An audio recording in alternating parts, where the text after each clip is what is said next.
안녕하세요. 네, 수요 성경팀 모임을 시작하도록 하겠습니다.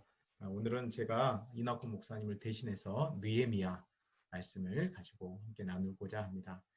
말씀의 성벽을 세우라, 말씀으로 성결한 삶을 살라라고 하는 제목으로 말씀을 나누겠습니다. 네, 느헤미야, 페르시아 왕 아닥사스다 왕의 술 맡은 고위 관리였던 느헤미야는 포로 생활 중 부유한 삶을 살고 있었습니다. 그러던 중 그 형제 하나니로부터 유다와 예루살렘에 남아있는 동포들이 큰 환란을 당하고 능욕을 받으며 예루살렘 성벽은 무너지고 성문들은 불탔다는 소식을 듣고 울며 하늘의 하나님 앞에 금식하며 기도합니다. 그의 기도는 하나님과 이스라엘이 맺은 언약과 하나님의 긍휼의 성품에 기대어 드린 기도였습니다. 그의 기도에서 알 수 있는 백성들이 당하고 있는 고통의 이유는 이스라엘과 그들의 조상들이 하나님께 범죄했기 때문이었습니다. 죄란 주의 종 모세에게 명령하신 계명을 지키지 않는 것이었습니다. 느헤미야는 범죄하면 여러 나라 가운데 흩을 것이지만 만일 하나님께로 돌아와 하나님의 계명을 지켜 행하면 다시 돌아오게 하시겠다는 약속을 붙들며 자복함으로 기도하였습니다. 느헤미야의 기도는 응답이 되어 아닥사스다 왕의 허락과 지원을 받아 그는 예루살렘으로 올 수 있었습니다. 그는 그곳에서 하나님께서 예루살렘을 위해 무엇을 할 것인지 그의 마음에 주신 것을 말하지 않고 성을 살피다가 때가 되매 하나님의 선한 손이 도우신 일과 아닥사스다 왕이 한 말을 유다 사람들과 제사장, 방백, 귀족들에게 전하였습니다. 그러자 그들이 일어나 건축하자 하고 모두 힘을 내어 이 선한 일을 하게 되었습니다.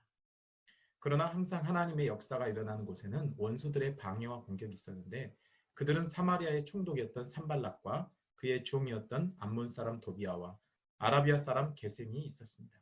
그러나 느헤미야는 그때마다 하나님이 그들을 형통하게 하실 것과 예루살렘 성벽을 건축하고자 하는 일에 뜻을 굽히지 않았습니다. 그리고 원수의 비웃음과 방해가 있을 때마다 하나님께 기도하였습니다.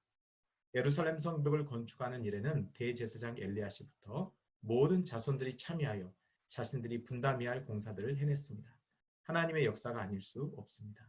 그럼에도 원수들의 계속되는 방해와 위협이 있었습니다. 심지어는 이방 사람들에게 영향을 받은 유다 사람들도 힘이 다 빠졌으니 우리가 성을 건축하지 못하리라고 했지만 느헤미야는 그때마다 크시고 두려우신 하나님을 기억하고 싸우라고 독려하였습니다.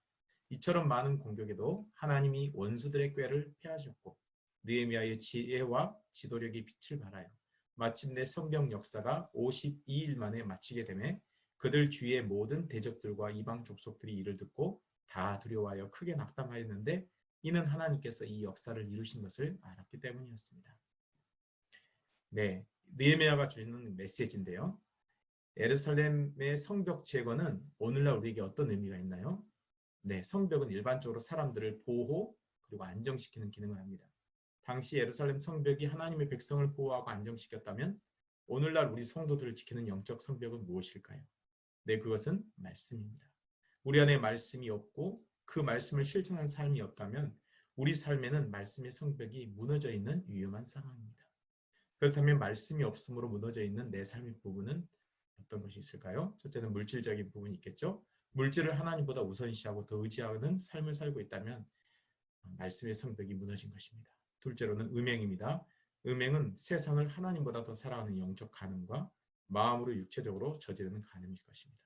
영적으로 마음으로 육체적으로 허용하고 있다면 말씀의 성벽이 무너진 것입니다. 세 번째로는 세상의 인정, 명예, 권력을 추구하는 삶입니다. 만약 이런 삶을 추구하고 있다면 그는 역시 말씀의 성벽이 무너진 것입니다. 네 번째로는 이웃이 아닌 시기와 질투하는 삶입니다. 이는 곧 자기 사랑으로 그는 말씀의 성벽이 무너진 것입니다.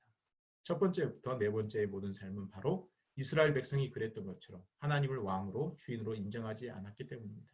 그러기에 말씀이 우리 안에 왕독하지 못한 것입니다.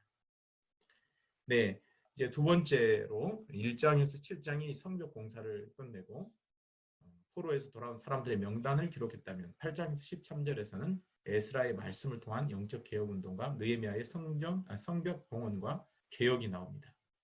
오랜 바벨론 포로 기간으로 인해 이스라엘 백성들은 정체성을 잃어버리고 말씀을 들은 지 너무 오래되었습니다. 그래서 그들은 에스라에게 모세의 율법책 가져오기를 청하며 수문학 광장에 모입니다. 그리고 율법책을 새벽부터 종호까지 듣게 됩니다.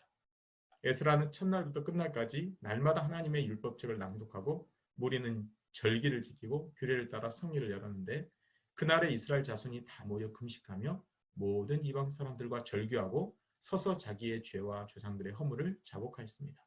이후 레위 사람들은 하나님이 이스라엘 역사 가운데 행하신 구원의 일들과 함께 이스라엘의 불순종도 말합니다. 그럼에도 그들을 버리지 않으시고 긍휼을 베푸시는 하나님을 설교합니다. 이후 느헤미야는 성벽을 즐거이 봉헌합니다. 이날에 무리들도 큰 제사를 드리고 심히 즐거워하였는데 이는 하나님이 크게 즐거워하게 하셨기 때문이었습니다. 에스라와 느헤미야의 계속되는 말씀을 통한 영적 개혁 운동으로 인해 백성들이 이 율법을 듣고 곧 섞인 무리를 이스라엘 가운데서 모두 분리하였다고 기록하고 있습니다.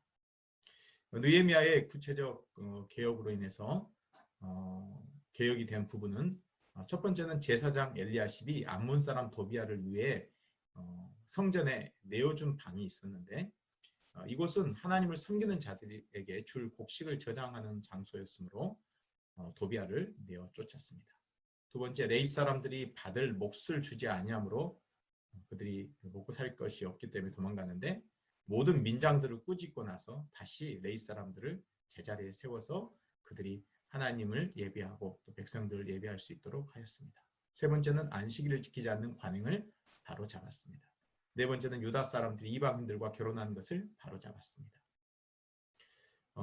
대제사장인 엘리야십이 암몬 사람 도비아와 연결된 것은 교회가 세상과 타협하거나 결탁하여 불의를 저지르거나 장사하는 집을 만들면 안 된다는 것을 알게 합니다. 또한 대제사장인 엘리야십의 손자의 아들 하나가 이방인인 산발랏의 사위가 된 일은 경건한 자손을 낳아 신앙을 전수하고자 하시는 하나님의 뜻을 거역하는 것이었습니다.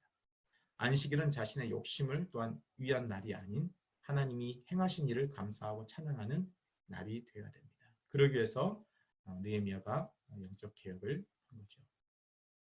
결론적으로 느헤미야를 통해 주시는 메시지는 이스라엘의 왕은 하나님이시다.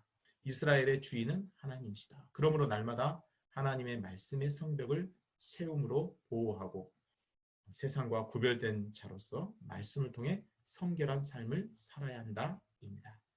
네, 이상입니다. 감사합니다.